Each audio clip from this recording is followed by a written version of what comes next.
On today's Locked On Royals podcast, I'm going to need your help talking about if the Royals should have a downtown stadium or not, what that means for Kansas City, what that would mean for the Royals, and so much more on today's Locked On Royals podcast on the Locked On Podcast Network. Your team every day. You are Locked On Royals, your daily Kansas City Royals podcast. Part of the Locked On Podcast Network, your team every day.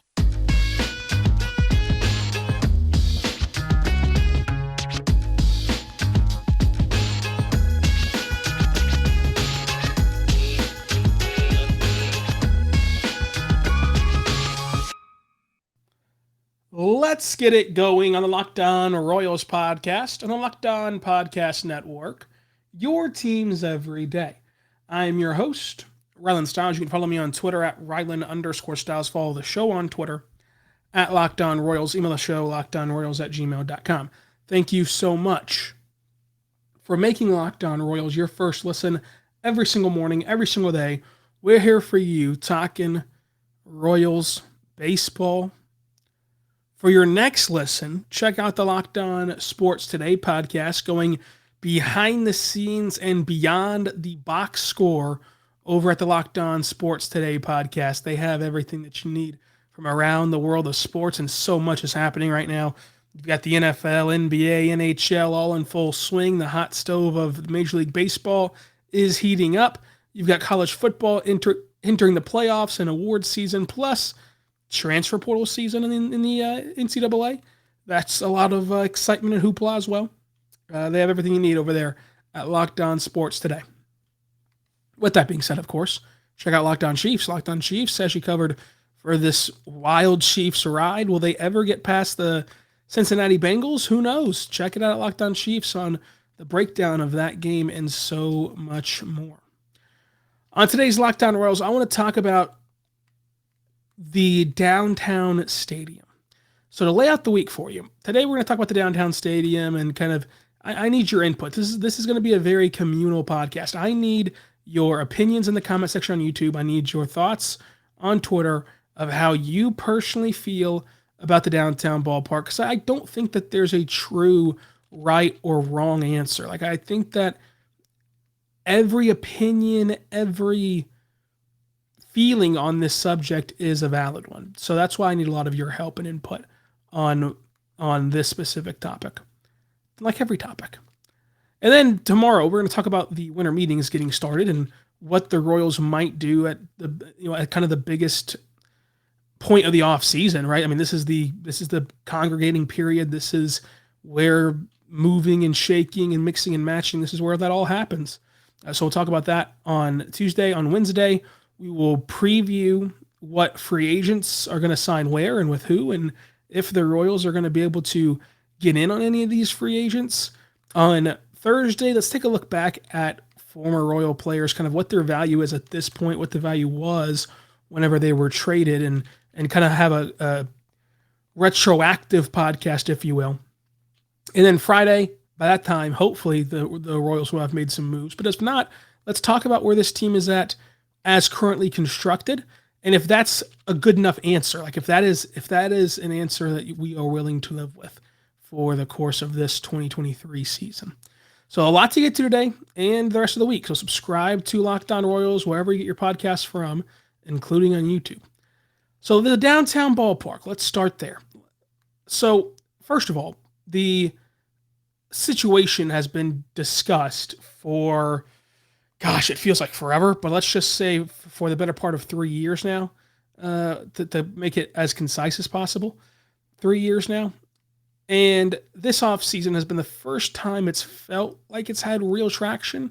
There's been articles done in the Star, many a time. There's been threats by owners many a times of that, it's going to happen. But this offseason is the first time that it felt like it was more than just a think piece in the Star. Like it felt more tangible this time because of the financials getting laid out and putting that big media release about how it'll be $2 million and $2 billion, I should say, to build this stadium downtown. And it was more of an actualized plan, if you will, of what to expect than anything else that we've ever seen. So I want to know your thoughts on if this is something that the Royals should proceed with or not. So the downtown stadium, I think, has a lot of pros and cons. For me personally, I don't love the idea of the downtown stadium if it has anything to do with public funding. Now, and I preface that by saying this. I am not someone who is always against a publicly funded stadium. I'll give you an example in my own backyard, like the Thunder. They need a new arena. They need one sooner rather than later. And if the Thunder asked the taxpayers to pay for that stadium, I would 110% vote yes on paying for that stadium. And the reason I'm not that way for Kansas City, or at least not 100% convinced that it's the right thing to do, is it doesn't feel as though the Royals have the same amount of leverage. Because Kansas City has Sporting KC, they have the Current, they have the Kansas City Chiefs, and because baseball's in the spot that it's in its current state of popularity, it just doesn't feel like the Royals have that leverage point to say, hey, pay for our stadium or you lose us. Okay, Kansas City loses the Royals. Like I said, they still have the Chiefs, they still have the Current, they still have Sporting KC, they still have KU Hoops, which is practically a professional team. They still have Kansas State football and Missouri athletics, everything. So they still have different options to go down that rabbit hole. Plus, they're at a point now where they're an event city. They're hosting the bleeping World Cup. They're hosting the NCAA tournament. They're getting every concert imaginable. Like at this point, it much more behooves baseball to be in Kansas City than vice versa. So who are you to sit there and demand that taxpayers help pay for the stadium whenever there's a perfectly good stadium at Kauffman Stadium? And that's another reason that the Thunder have Oklahoma City down the barrel in a multitude of ways. Number one, if Oklahoma City lost the Thunder, they would no longer be a big league city. It would regress everything that the city has built and everything that the city has worked toward to get to this point since the Thunder came here 15 years ago. And they no longer be a big league city, and the Thunder legitimately do need a new arena. That arena is by no means up to snuff. Kauffman Stadium is, it is still one of the most beautiful ballparks. It still doesn't have any flaws. It is accessible. It has great parking, which of course is a huge debate in Midwest city, in Midwest areas of the country. Parking is just something that we really, really value more so than the coast or whatever. It has all the parking you can want. It's very accessible. There's not a bad seat in the place. Like it's built perfectly in the sense of fan enjoyment. It has the iconic fountains. Like it has something that's very marketable and very, again, iconic. It becomes a tourist destination. Like there are countless baseball fans from the surrounding areas and from all over the globe that want to visit Kauffman Stadium. They want to see the fountains. They want to get the Kansas City barbecue. They want to see the site. It is still a sightseeing event. Whereas the Thunder facility, it doesn't have that draw of, it doesn't have that gimmick, right? It doesn't have their version of the fountains because it was built 10 years before the Thunder actually got here, and it was built to try to lure away a hockey team, not a basketball team. So whenever they get their new arena, whoever pays for it, it will then be built with whatever gimmick they go with, huge, humongous jumbotron or whatever entity that they want to, or special team to have. And so, yeah, would it be cool for the Royals to have a ballpark that has, the power and light district in the background, or be downtown, be closer to the sights and sound of the city, be closer to the bars for after the game or before the game? Because right now it's in the middle of nowhere. Sure, I guess that's one selling point, but that's not enough to me to warrant a brand new stadium and to warrant taxpayers paying for it.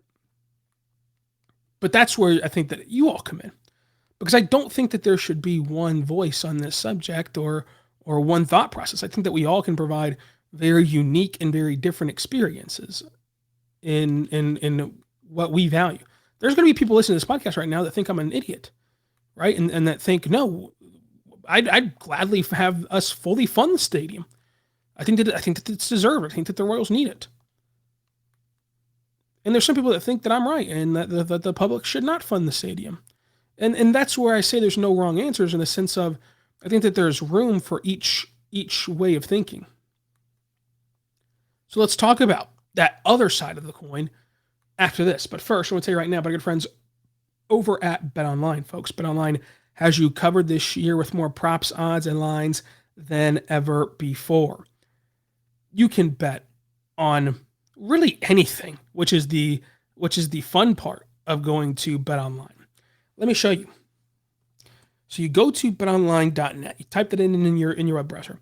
You go to Sportsbook, and let's say that you're someone who only keeps up with baseball. Like that's just your thing. Baseball is your thing. That's why you're listening to this podcast right now. Okay, well, if you only want to bet on baseball, you can bet on who you think will win the World Series. The Dodgers are the favorites at plus 575. Astros are second at plus 650. Braves are third at plus 850. And the Royals are all the way down here at plus a bajillion. They are ahead of the Rockies, A's, Pirates, and Nationals, and tied with the Reds, Cubs, Diamondbacks for their World Series odds. So you can bet on the World Series right now. Another fun thing that I like to keep track of. Now, me personally, just as like a betting advice, I don't like betting on like the future stuff like this, but I do like checking for it. I do like checking who's the World Series winner. I also like checking futures in the sense of free agency. Who is the favorite to land Aaron Judge right now, if not the Yankees? Well, the favorite, if not the Yankees, if not a re-sign with the Yankees, is the San Francisco Giants. And so I love seeing what the experts think will happen and who the experts think will sign who. And so that's a great tool to use also at BetOnline. And then, of course, you can bet on football, basketball, baseball, all the fun stuff at BetOnline, where the game starts.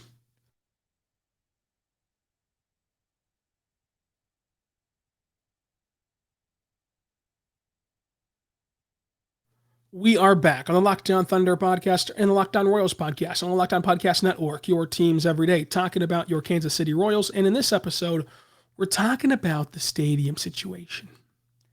Yeah, it's going to be one of those polarizing episodes because, like I say, there's no wrong answer, but there's going to be very passionate answers.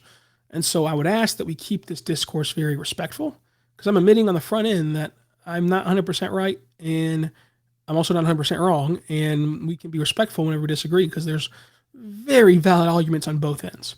So for me personally, to reiterate, I don't see a need for the Royals to have a new stadium. I think that the location is great in the sense of, the parking ability and to get in and out of Kauffman Stadium, especially during a regular season game. You just cannot beat it. You cannot beat it, and I think that for the regular season, the parking, the traffic, the experience of getting to and fro games automatically gets a lot worse with the downtown ballpark. A lot worse. Almost, no matter, independent of where you live, it gets a lot worse.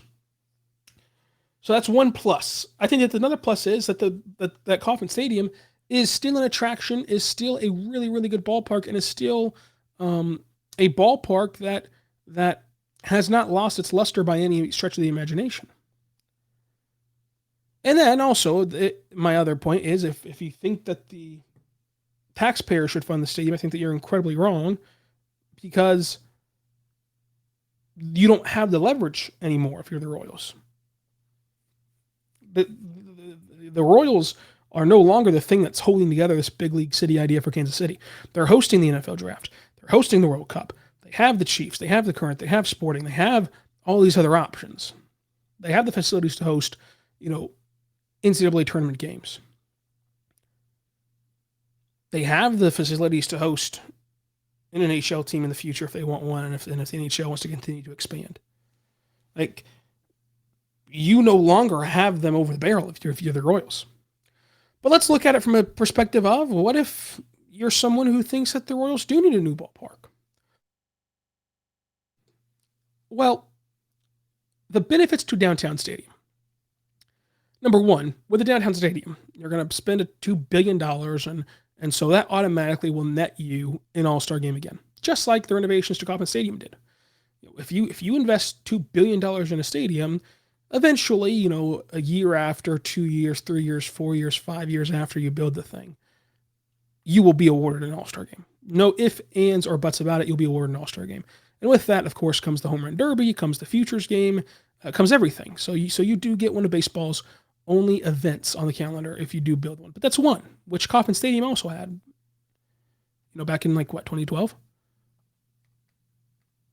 So, but that is one. You do get the events back of an all-star appearance and get to market your city that way again. You also get that foot traffic back. Admittedly so, there's going to be people from their surrounding areas, Iowa, Nebraska, Oklahoma, Texas, places like that, who would come to a brand new ballpark, right? But right now, they can't justify going to see the Royals because the team's not very good. And I've already seen Kauffman Stadium. There's nothing drawing them there. Now you move the stadium downtown, and now you start from ground zero again. You get everyone's paycheck, you get everybody's money, because everyone now wants to go see the new stadium. And then, since it's downtown, once you get them to the ballpark, after the game's over with, the night has just begun because there's only one night a week on the weekends where you're going to play a night game. Really, unless you're playing on Sunday Night Baseball, if you go on a Sunday or a Saturday or Friday, you're likely playing it in the afternoon. Friday nights, of course, are a big nighttime game. But if you go on a Saturday or a Sunday, you're going to be playing in the afternoon. And so when the game ends, boom, it's time to hit Power and Light. It's time to hit the bars and restaurants and eateries and things like that. And kind of you're now downtown, smack dab in the middle of the action, instead of having to go Uber there or find a way there if you're coming from out of town. So that's huge too.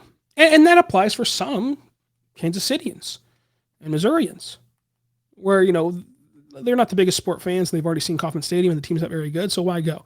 Whereas if it's downtown and it's something new to experience, they have family come in or they just are bored one summer day, which is a good thing about baseball. It happens every single day. They just hop over and see the new stadium. So there are some pluses to a brand new stadium.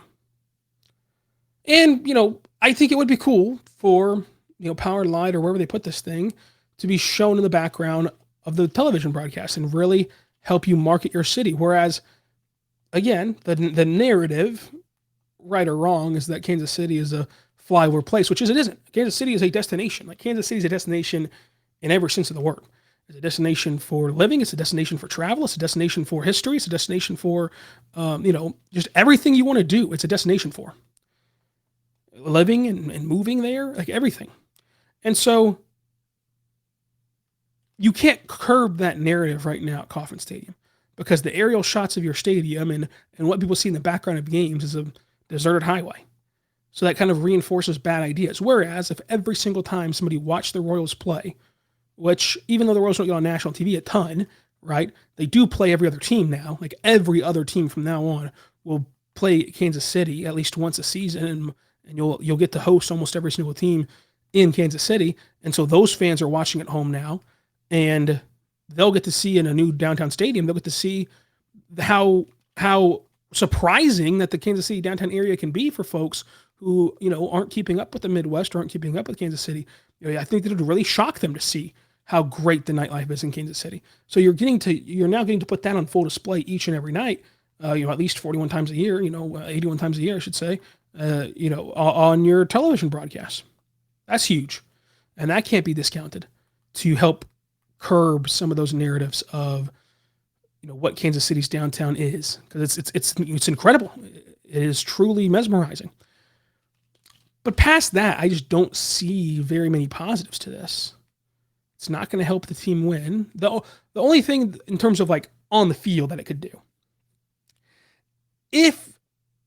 as long as the public doesn't pay for 100% of it. So as long as the Sherman group has some stake in the game, right? Has some stake in the action, and it's going to pay for some of it.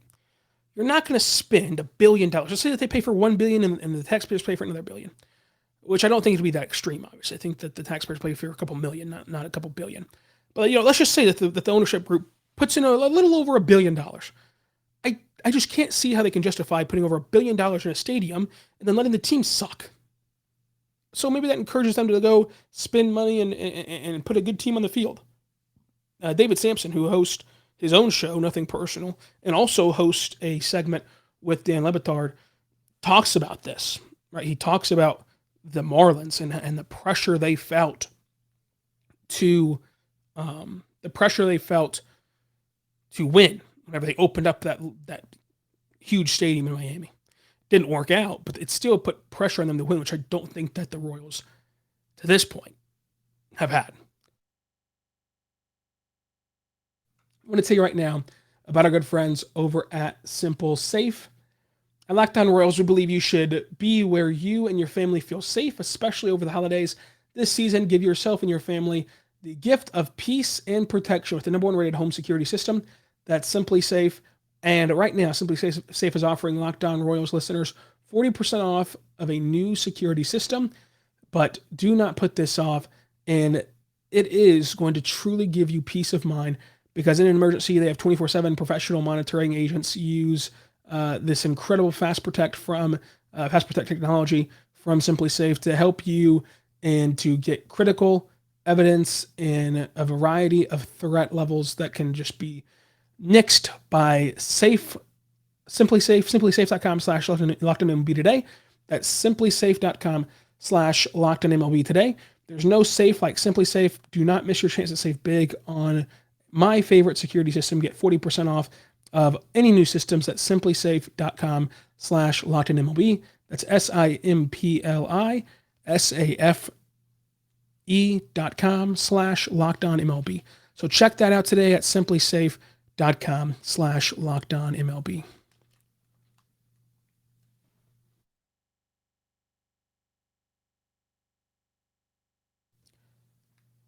We are back on the Locked On Royals podcast, on the Locked On Podcast Network, your teams every day. Let me know what you think about this stadium situation in Kansas City.